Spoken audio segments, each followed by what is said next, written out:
Welcome, Immortal Beloveds, to the Dawna Cosmic Podcast, where we discuss what it means to live multidimensional with authenticity. Let's go.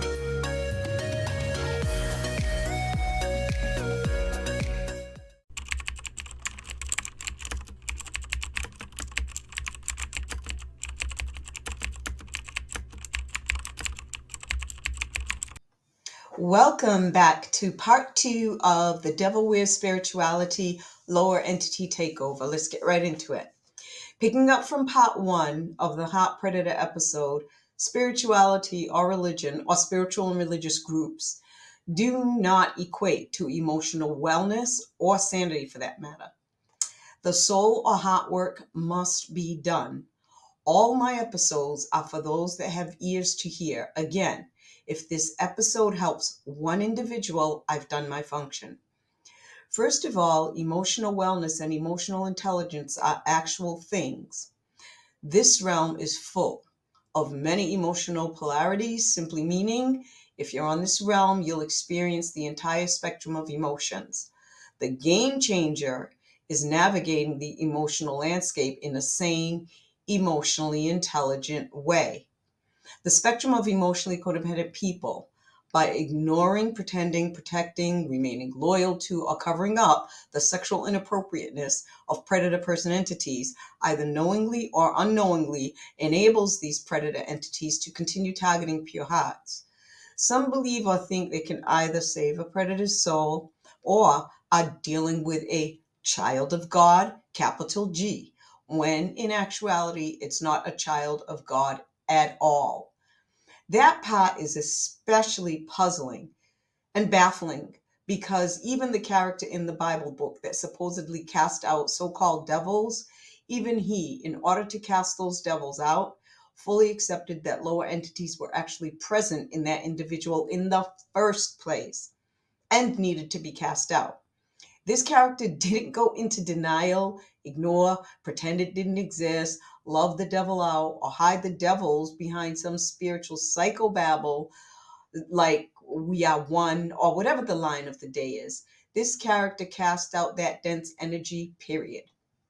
It is an absolute fact that predator person entities do not have the good within that would hold them back from being predatory. But this very fact doesn't seem to stop some in the spiritual community from trying to see these hot predators as light or come to their rescue, emotionally or otherwise. Both spiritual and organized religion communities hide within them a multitude of filth and perversion. The cult of the Catholic Church, for example, when the pedophile priest got exposed, I, for one, thought for sure that cult would shut down. This is children we're talking about, and people remained loyal to the very organization that sexually violated a multitude of children across the entire world. People are still in the church, calling themselves Christian, worshiping a dead statue on a cross, on their knees at that. Oh, yes, and possibly making the Vatican Bank extra monetarily rich. And what did the Catholic Church do to address, resolve, and protect the innocents from those filthy, perverted priests? Was relocate the predator priests to another diocese, moving them around like chess pieces. How is it possible that some remain loyal to an organization that protects the predator pedophile devils? This conformity and brainwashing cult mentality, whether spiritual or religious, is the disease, the sickness, the rot at the very heart of the family of man. And those that eat at that table enable these hollow bodies, these predator person entities, to perpetuate and project that sick energy onto others, many innocent others. Both the sexual predators and enablers will have to answer to the divine on that. I'm going to leave that right there and move on to the profile of the predator person entity and how to spot them. At least what I would look for. First is your feels. You will feel uncomfortable for sure. Whoever is listening, you'll know this energy if it shows up because it feels like you're being poked, a poking energy. Every time you interact with that person entity. To describe the energy on earthly terms, it is the energy of a creep, a pervy energy. Here's what I would look for. From the profiles I've witnessed predator person entities identify themselves through the following lenses, possibly more. They talk of how many books they've read, paraphrasing or quoting the written work of others to catch light on themselves using the famous writer's shadow. I'm not talking about book lovers, just those that have no identity, who quote the writers of famous works to get by in a conversation because the predator has no real depth. They also boast about how many popular and famous people they know. They extract their identities through these lenses because their self esteem is so non existent. They have no identity in or as God, capital G. They have no God identity. They never have anything self governing to say or speak from the heart. They seriously struggle with this. Another trait to add to the heart predator profile is they place themselves in materialistic positions of seeming power and authority. But in reality, these heart predators are weak minded. They honestly think they have authority over good hearts. These person entities really believe they are the top players of the game of life and enjoy mocking the pure hearts who have devoted their lives to the divine.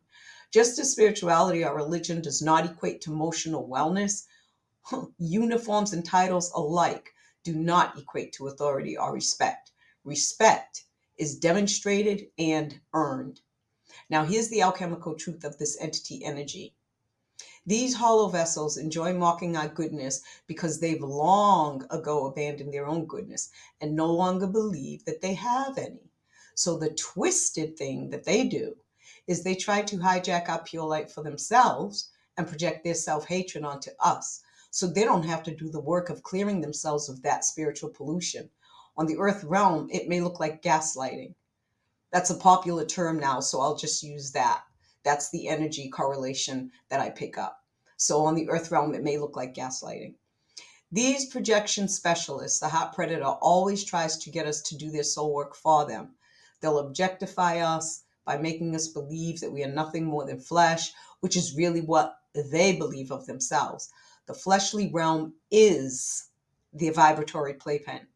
And I can so easily apply those statements to the macro world, the government, otherwise known as the mind control entities. These predator entities are very aware that their heart chakra isn't activated, that their etheric nature is not on board, and they most definitely recognize those who are the light, those who operate with kindness and goodness. The predator vessel is hollow, and they're jealous of your light. Our goodness is what heart predators use as they gateway to try to hijack and gain access to our divine light. The kinder we are, the more they suck our life force. They'll act innocent and pretend they're not vampiring your energy or trying to block your golden path, when in reality, that is exactly what they are doing. I call it soul harvesting, and this also can be applied on a macro scale to the government or mind controllers. If you find yourself in this situation around someone like this, or you feel poked or unsettled when near or engaging with them, cut it off. Sever the connection. Cut yourself loose early and do not lose any more light from your kingdom. At all costs, never allow your magic to switch off. Never surrender your etheric position. Ever. If you slip, and most likely that will happen at some point, be accountable for yourself. Recognize you gave your power away, and just like that, you can take it back. Finally, how these heart predators help us to conjure beauty. These toxic and malevolent heart predators, through mockery, manipulation, and gaslighting, mock our pure hearts. But in actuality, they are the cosmic joke. Because not only are they controlled by lower entities, ultimately in the end game, they are tools of the divine to be our assistant. Never get it twisted. They actually work for us. First and last, heart predators are being used by the divine. That's the simple truth. The true purpose of their irritating, repulsive, and obnoxious presence is to help us more quickly and efficiently bring ourselves into alignment with our true self. I call this the divine rub. The more we feel the predator energy poking us, the more laser focused we become about what we truly are and the beauty that we do want. Still, that never ever means we accept unacceptable or sexual inappropriate behavior. Always draw those boundaries, hard boundaries when necessary, and when prompted, immediately speak and act on your intuition to take care of yourself. When we do, we escape the energetic and physical clutches that these frauds try to impose on us. If nothing else, just know that these predators, these succubus vampires, feel empty and horrible about themselves, and their intention is to project those energies onto you so they don't have to feel them. In all cases, return to sender. Do not accept those energies as your own. Do not claim them. You do not have to align yourself with fraudulent energy. Some in the spiritual community will try to use alchemical laws, which are true at the deepest level only, and apply those principles onto this realm of polarity, such as we are all one, or no opposite to love exists, etc., to rationalize away poor behavior, while the entire time that poor behavior being ignored is begging to be corrected and brought into love. As a result, the predator gets to move on to its next target. Just like the secular world, the lack of holding people accountable perpetrates chaos, dissension, division, and harm. You are not that cut. You are devoted to the divine, not to preserving false identities and supporting frauds. As I said, while it's true on the deepest alchemical level that all comes down to oneness, we are multidimensional beings dealing in this realm with every polarity of energy that this realm offers. Our foundation is love, yes. Do not let anyone talk you into believing or thinking that poor behavior doesn't exist and that it doesn't need to be addressed. You are a bright light and you have the divine backing you. 100. The great pretenders, these predator person entities, gave up on their goodness a long time ago and they know they can't achieve anything. They dissuade others from their bright and shining path, put on a good act, and pretend they have a heart.